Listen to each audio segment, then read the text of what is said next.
This is the second version of my emergency lamp.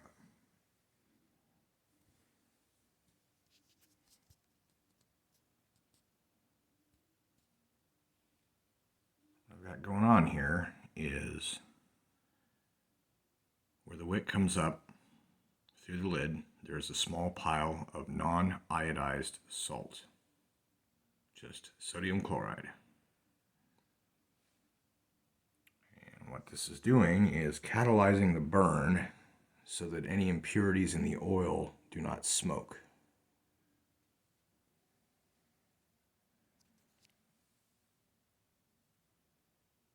You can see here there's really no smoke going on. There's heat, there's light, there is no smoke.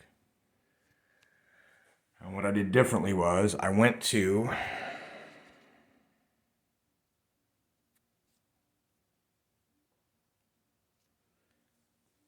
the store and bought a set of small mason jars. These are the crystal jellies.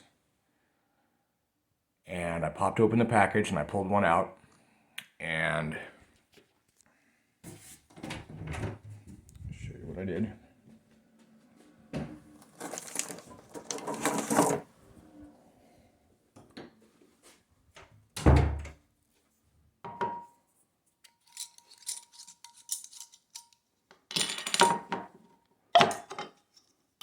This, put it upside down like so, replace the lid ring.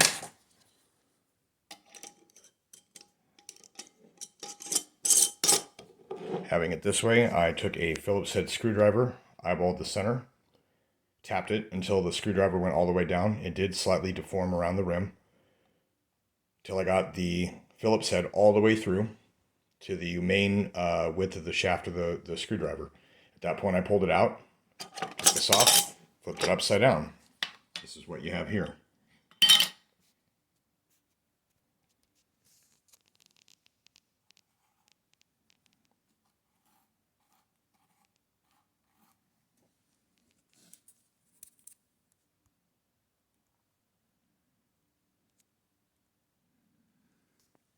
There is a four-way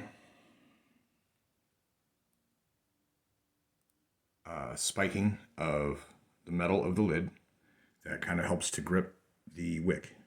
And you can see that the fire is not burning as cleanly now.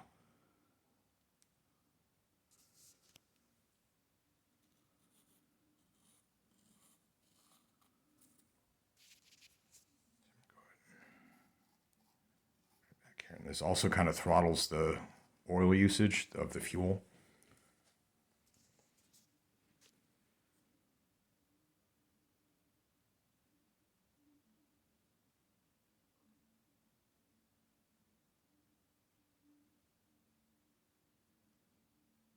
The little flickers are places where I think the oil is kind of capillary seeping into the salt a little bit.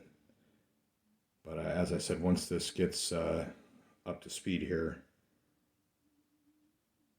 the flickering will stop and the flame will be very steady.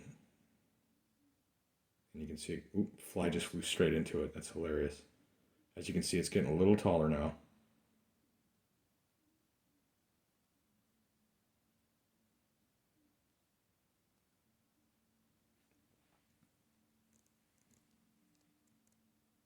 And it doesn't really char the salt at all.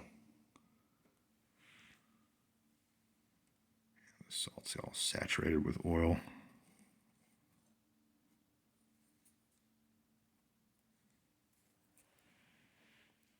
So anyways, I had seen where salt can remove any water from the oil as well as impurities in burning. So there is a little bit of kosher salt in the bottom.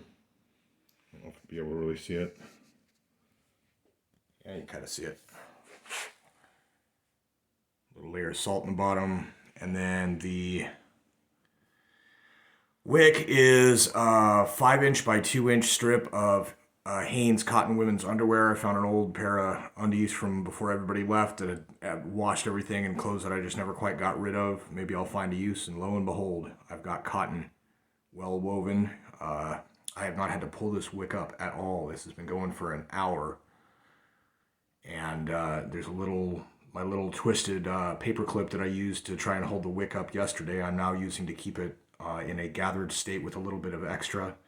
And basically what I will do with that is kind of find a final position where if I keep pulling this wick up periodically to use it, eventually I'll pull it to where that this little right there is a coiled paper clip, that there will be enough wick out the end of it that even at the top there it would still be in a full pot of the oil. What I've got going with the mirror here is a trick with candles that you basically take the lighting all the way up here.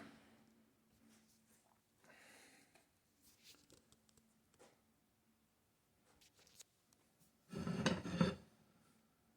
can kind of see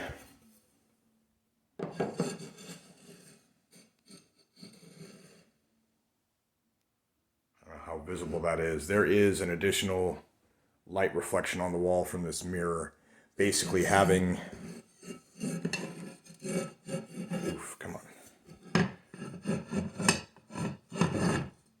having a slightly upward facing angled reflective surface facing the broad side of the flame effectively doubles the lighting area of the room. See, there's some there, you can kind of see that there's kind of it's like a line pattern on the ceiling, not the same as the shadow of the flycatcher, but this right here is you could say added reflected light from the mirror. So basically that's why you point a flashlight at the ceiling for maximum illumination of a room. Assuming the ceiling is white, it will reflect light upward, and then that comes back down, and that's what I'm kind of trying to do here. And this is proof of concept. This is not, I'm going to survive and read books and eat my coffee by this. No. But I did notice after burning the lamp for about 3 to 4 hours last night of a similar size jar as this. This is, a large baby food jar size kind of thing. Chicken bouillon was what I used the last jar of, but with an incorrect lid off an Alfredo jar. This one is a matching lid so that there's no risk of, turn that on, so that there's no risk of leakage or major safety hazards. So basically, if I put the oil level right to this rim here, after 3+ hours of burning, it was down to the top of my fingernail here. So just at the beginning of these designs, it literally lost maybe 1/8 of an inch of this much diameter of an oil reservoir in 3 to 4 hours, burning a bigger flame than that. Now there's an example. I don't know if I'll be able to get this. There, you see that? Somehow, that right there, that is the mirror reflecting that light on the wall. And the candle actually does something similar.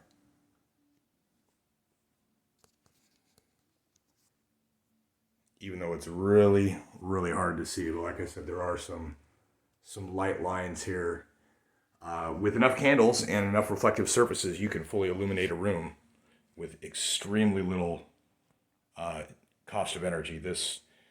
I bought a gallon jug of vegetable oil at Walmart for $7, maybe $8, something like. That much oil would last in a couple of candles, per evening for 6 to 8 hours of illumination at night. If I was in such a situation, I could have a nice well-lit room, enough to read a book by.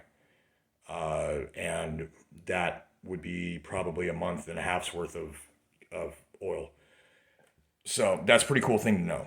Very excited about that. So anyways, this is the idea that, like I said, I'm gonna make one of these. I've found that it works, and now I want to make something that's a little safer and more functional. So this is the start.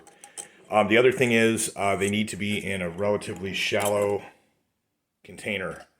The viscosity of these oils thickens when it gets cold, and the capillary action that sucks it up through the wick is only so strong with this stuff. So surface tension breaks, it ceases to pull, or if it's too thick, it won't pull. That's because of the cold. Then it then has to warm up before it'll work. You waste your wick. So having a short one like this just makes it easier to get it straight to the oil, straight to lit, and the heat transfers down. Having been burning for an hour here, this is totally handleable. I'm lifting it, and there is no. I mean, I've had half-hour-old hamburgers in a bag that have been warmer than that. So, anyways, that is my Mark II of the vegetable oil emergency lamp. And as you can see, the whole time it's been going here, the wick's really not going down at all.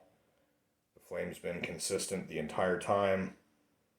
And like I said, with the salt around the sides of it, the impurities are kind of filtered out and burn cleaner. And so that way we don't have that burnt fried oil smell after every candle. So there we go. Very cool technique and very, very easy to make.